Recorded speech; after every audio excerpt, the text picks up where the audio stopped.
امو ملای امو زمانه حافظ شیرازی را بسیار زیاد اذیت میکردن، آزار میدادن که تو گناهکار هستی، شرابخور هستی، در جهنم میری، مسلمان نیستی، فلان و بسمدان.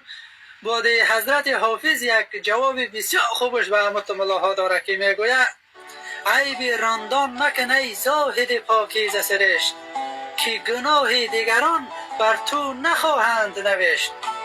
من اگر نیکم و گربت تو برو خود را باش، هر کسی آن درود عاقبت کار که کشت.